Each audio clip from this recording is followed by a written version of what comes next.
ahbabta syai'a illa kunta lahu 'abda wa huwa la yuhibbu an takuna li ghairihi 'abda. Yang artinya, tidaklah engkau mencintai sesuatu melainkan engkau hamba bagi sesuatu itu,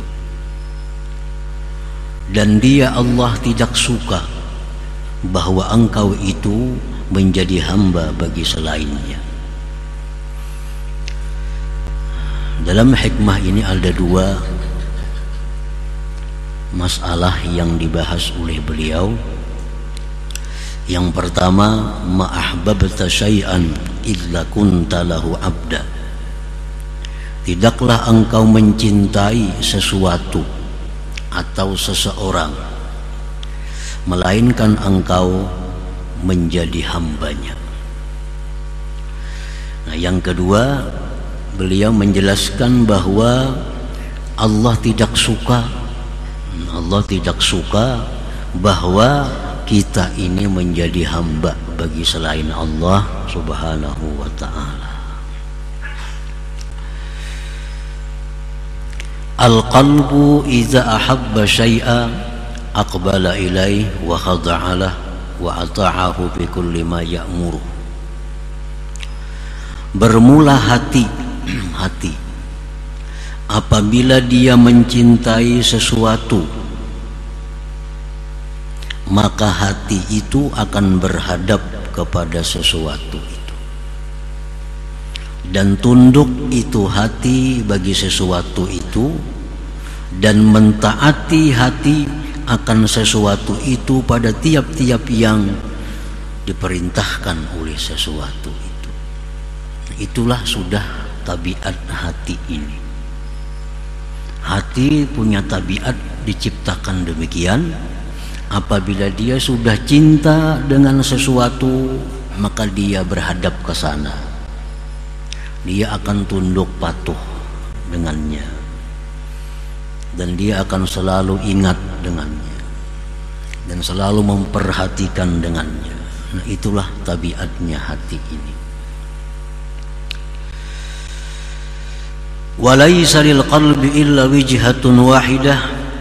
Dan tidak ada bagi hati itu melainkan hanya satu jihad. Hati hanya punya satu jihad, punya satu arah. Bila sudah ingin mencintai sesuatu, berarti arahnya ke sana. Nah, hati kadang akan punya banyak arah, ke kiri, ke kanan, ke muka, ke belakang. Nah, hati kada demikian. Bila sudah dia cinta sesuatu, maka arahnya hati itu ke situ, tujuannya ke situ, yang disebutnya itu, yang diingatnya itu, yang dikejarnya itu, yang dicarinya itu. Itulah hati. Walaysa lil qalbi illa wijhatun wahidah. Tidak ada bagi hati itu melainkan hanya satu tujuan, satu jihad. Walaysa lil insan illa qalbun wahid. Dan tidak ada bagi manusia itu melainkan punya satu hati.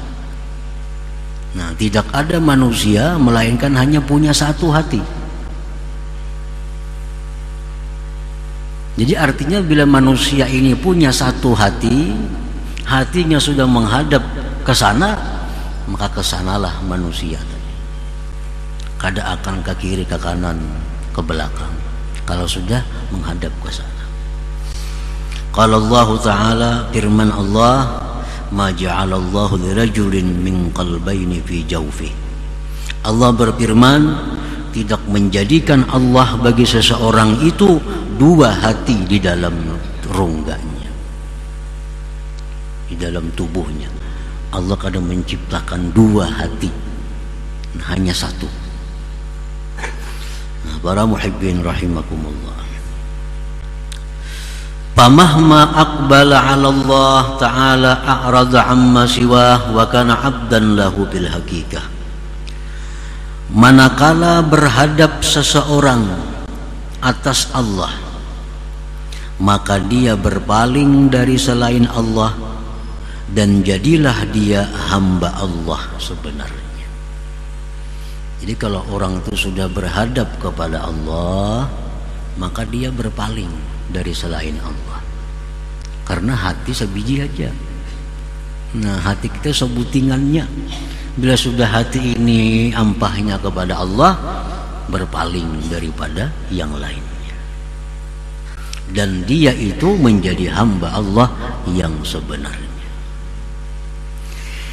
Wa idza aqbala ala hawa a'rada 'anillah wa kana 'abdan li hawa.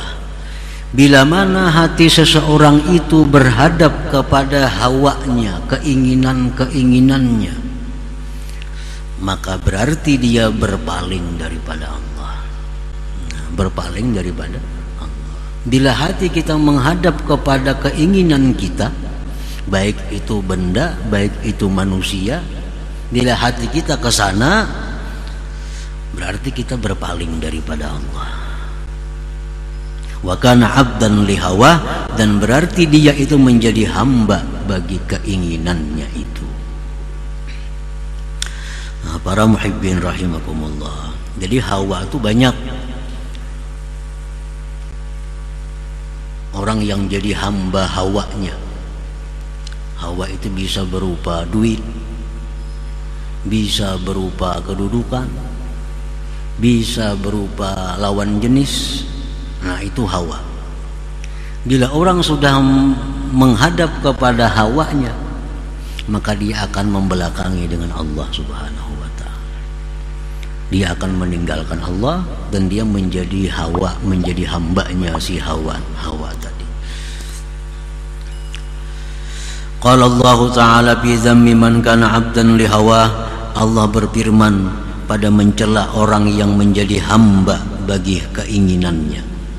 Afara'aita man ittakhadha ilahahu hawa wa adallahu Allahu ala ilmi wa khatama ala sam'ihi wa qalbihi wa ja'ala ala basarihi gishawa faman yahdihi min ba'dillah. Apakah engkau melihat orang yang menjadikan Tuhan itu hawa nafsunya, dan Allah menyesatkan dia atas ilmu daripadanya. Allah menutup pendengarannya, hatinya, dan Allah menjadikan pada penglihatannya tutupan. Maka siapakah orang yang bisa memberi petunjuk selain daripada Allah Subhanahu wa ta'ala? Nah, ini ayat mencela kepada orang-orang yang menuhankan selain Allah Subhanahu wa ta'ala. Para muhibbin rahimakumullah, secara lisan, secara zahir, memang tidak ada orang yang menuhankan duit. Adalah kita yang bertuhan duit. Secara zahir adalah orang yang menuhankan bini, kadada. Secara zahir kadada orang yang menuhankan suami, kadada.